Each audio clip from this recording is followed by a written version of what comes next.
Waste them. Take them out the back and shoot them.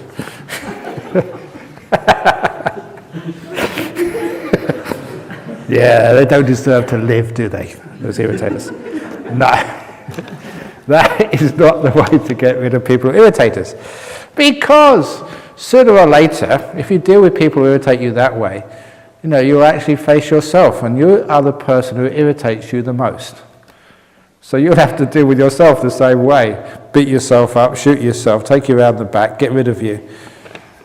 No, the only way to deal with people who irritate us is to tolerate.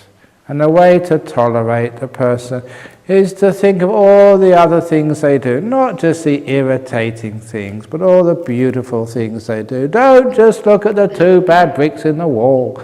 Look at all the other bricks in the wall. And if they really do irritate you a lot, they become your teacher.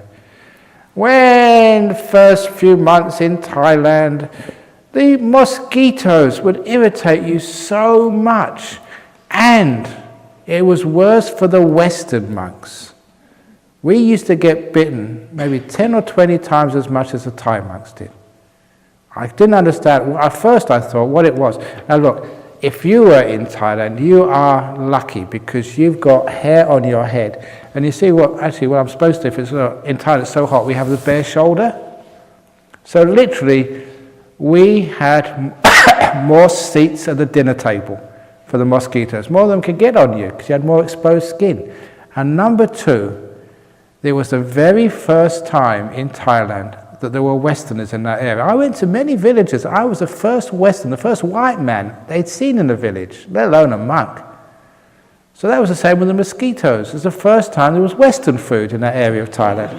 You know what it's like, a new Chinese restaurant, a new sort of Lebanese restaurant. People love to taste it, first of all. It's like a speciality, it's a rarity, a novelty. So all the mosquitoes were going around and telling their mates, hey, there's Western food at this monastery, come and taste it, it's a novelty. So we got bitten to death.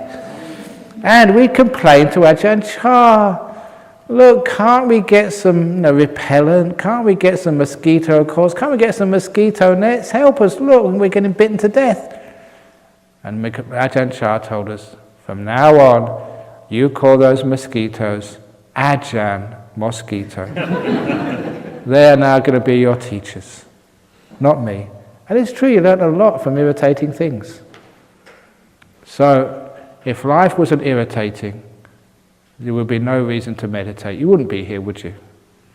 It's because people have irritated you, because life has been irritating, because everything is irritating. That's why you come here to find some peace. So thank goodness for irritation. And then after a while, sort of you understand that this is the nature of the world, so you learn how to be at peace with the irritations of life. That's how you do it. My nose is always irritating. I suffer from hay fever. Some really bad karma in my previous life. I must have punched an arrowhead on the nose. That's why my nose is always irritating.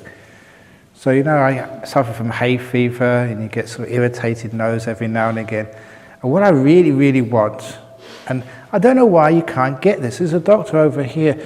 Can't we have a nose transplant? I mean, they transplant all the other parts of people, but they don't do a nose transplant. And I thought it would be a wonderful thing, because I'm a monk, maybe I can get like a Sri Lankan nose.